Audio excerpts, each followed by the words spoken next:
உங்களில் சில பேருக்கு ஒரு கிளியர் பிக்சர் மைண்டில் இருக்கும். அதாவது லைஃப்பில் என்னவா ஆக போகிறோம், ஒரு டாக்டர் ஓய்வு ஏற்படலாம், சின்னதாக ஒரு கன்ஃபியூஷன் ஏற்படலாம். அவங்க எல்லாருக்குமே நான் சொல்லிக்கிறது என்னென்னா, எல்லா துறையுமே நல்ல துறை தாங்க. நீங்கள் எதை தேர்ந்தெடுக்கிறீங்களோ அதில் உங்களுடைய முழு ஈடுபாட்டோட உங்களுடைய 100% உழைப்பை போட்டிங்கன்னா அது யாராக இருந்தாலுமே வெற்றி நிச்சயம்தான். அதனால் உங்களுக்கு பிடிச்ச துறையை நீங்கள் தேர்ந்தெடுங்க. அதில் இருக்கிற ஆப்ஷன்ஸ் எல்லாம் ஃபஸ்ட்டு தெரிஞ்சுக்கோங்க.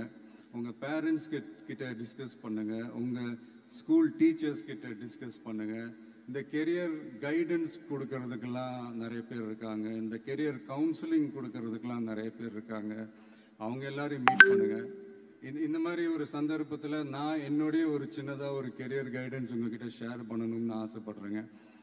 பொதுவாக நம்ம ஒரு துறையை தேர்ந்தெடுக்கும் போது அதில் எவ்வளோ டிமாண்ட் இருக்குது அப்படின்றத நம்ம பார்ப்போம் இல்லையா? ஃபார் எக்ஸாம்பிள், மருத்துவம் பொறியியல் மட்டும்தான் நல்ல ஃபீல்டுன்னு சொல்லலாம். உலகத்தரத்தில் டாக்டர்ஸ், இன்ஜினியர்ஸ், லாயர்ஸ்லாம் அதிகமாகவே இருக்காங்க. இங்கே நம்மக்கிட்ட என்ன இல்லை அப்படின்னா, இங்கே நமக்கு எது இன்னும் அதிகமாக தேவைப்படுது அப்படின்னா நல்ல தலைவர்கள்.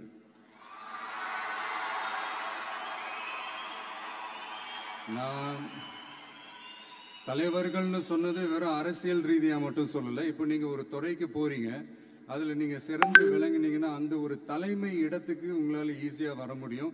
அதைத்தான் நான் சொன்னேன், இன்னும் நமக்கு நிறைய தலைவர்கள் தேவைப்படுறாங்க அப்படின்ட்டு.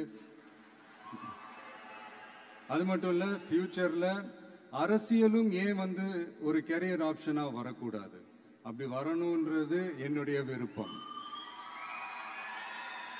நல்லா படித்தவங்க அரசியலுக்கு வரணுமா வேண்டாமா? உங்களை தான் கேட்குறேன். நல்லா படித்தவங்க அரசியலுக்கு வரணுமா வேண்டாமா? நல்லா படித்தவங்க தலைவர்களாக வரணுமா வேண்டாமா? ஓகே, ஆர்வம் எனக்கு புரியுது. பட் இப்போதைக்கு படிங்க, மீதி எல்லாம் அப்புறம் பார்த்துக்கலாம். அதே மாதிரி நீங்கள் படிக்கும்போதே மறைமுகமாகவே நீங்கள் அரசியலில் ஈடுபட முடியாது. எப்படின்னா, ரொம்ப சிம்பிள். நீங்கள் ஒன்றும் இல்லை, நீங்கள் டெய்லி இந்த நியூஸ் பேப்பர்லாம் படிங்களேன். படிக்க படிக்க உங்களுக்கே தெரியும், ஒரே செய்தியை ஒரு நியூஸ் பேப்பர் ஒரு மாதிரி எழுதுவாங்க, அதே செய்தியை இன்னொரு நியூஸ் பேப்பர் இன்னொரு மாதிரி எழுதுவாங்க. ஒரு செய்தியை ஒரு நியூஸ் பேப்பரில் ஃப்ரண்ட் பேஜில் ஹெட்லைன்ஸில் போடுவாங்க, அதே செய்தியை இன்னொரு நியூஸ் பேப்பரில் கடைசி பக்கத்தில் கூட போட மாட்டாங்க. நீங்கள் நியூஸ் வேறு, ஒப்பீனியன் வேறு, செய்தி வேறு, கருத்து வேறுங்கிறது உங்கள் எல்லாருக்குமே தெரிய வரும். இப்போல்லாம் பார்த்தீங்கன்னா நிறைய இந்த மெயின் ஸ்ட்ரீம் மீடியாவுக்கு ஈக்குவலாக நிறைய இந்த சோஷியல் மீடியா சேனல்ஸ்லாம் இந்த நல்லது கெட்டதுன்னு இந்த ஒப்பீனியன்லாம் க்ரியேட் பண்ணுறாங்கல்ல.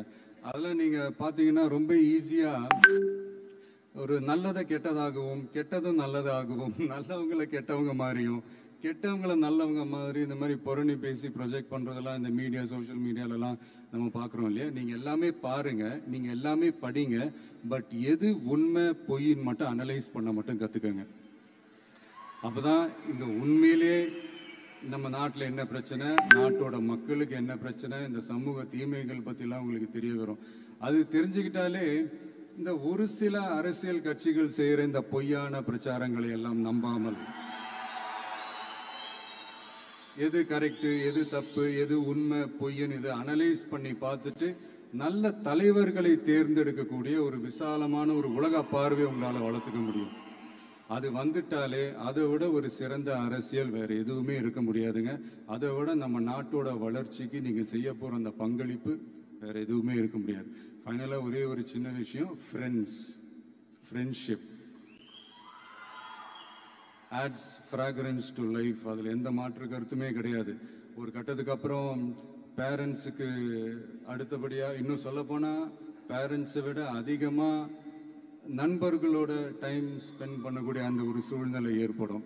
அதனால் நல்ல நண்பர்களை தேர்ந்தெடுங்க. நீங்கள் கேட்கலாம், நட்புன்றது அதுவாக அமையிறது தானே, நாம் எப்படி சூஸ் பண்ண முடியும்னு. அது ஒரு விதத்தில் கரெக்டு தான். அதனால் நான் கொஞ்சம் வேறு மாதிரி சொல்கிறேன். இப்போ உங்களுடைய இந்த நட்பு வட்டாரத்தில் இப்போ ஏதோ ஒரு விஷயம் தப்பாக இருக்குது அப்படின்னா, இப்போது அதில் சில பேர் இந்த தவறான பழக்கங்களில் ஈடுபட்டிருந்தாங்கன்னா முடிஞ்சால் அவங்கள நல்வழிப்படுத்த பாருங்கள். இந்த தவறான பழக்கங்களில் மட்டும் ஈடுபடாதீங்க, ஈடுபடக்கூடாது. நான் முன்னாடியே சொன்ன மாதிரி தான், உங்களோட அடையாளத்தை எக்காரணத்தை கொண்டு இழந்துடாதீங்க. Don't lose your identity at any cost.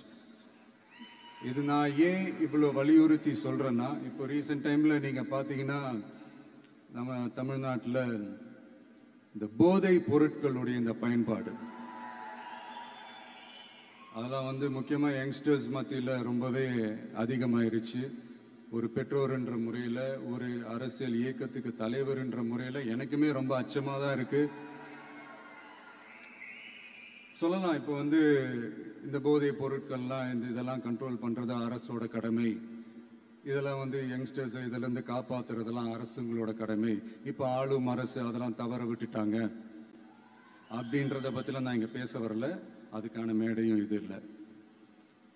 நான் என்ன சொல்ல வரேன்னா, சில நேரத்தில் அரசாங்கத்தை விட நம்ம லைஃப்பை நம்ம தான் பார்த்துக்கணும், நம்மளுடைய சேஃப்டியை நம்ம தான் பார்த்துக்கணும்.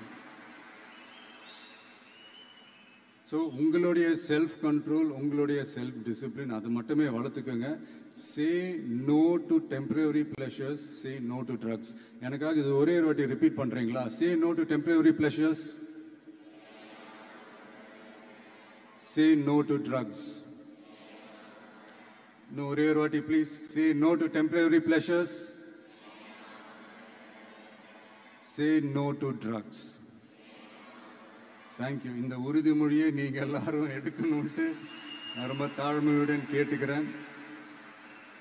மற்றபடி வேற ஒன்றும் இல்லை. இந்த இந்த தேர்வில் தேர்ச்சி பெற முடியாதவங்க, நினச்ச மாதிரி மார்க்ஸ் எடுக்க முடியாதவங்க ஒன்றும் லைஃப்பில் எதுவும் டிசப்பாயிண்ட் ஆகாதீங்க. வெற்றி தோல்வி ரெண்டுமே ஈக்குவலாக பேலன்ஸ் பண்ணி போக கற்றுக்கிட்டாலே போதும். தோல்வி நம்மக்கிட்ட வர்றதுக்கே பயப்படும்.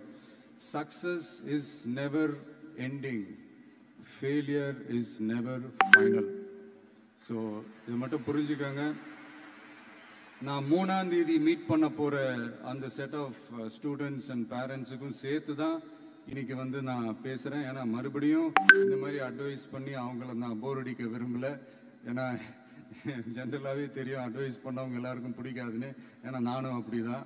அதனால் ஸோ அன்றைக்கி வந்து டைரெக்டாக நம்ம வந்து ஸ்டூடெண்ட்ஸை கௌரவிக்கிற அந்த நிகழ்ச்சிக்கு நம்ம போயிடலாம். So thank you. மீண்டும் சந்திக்கும் வரை நன்றி, வணக்கம்.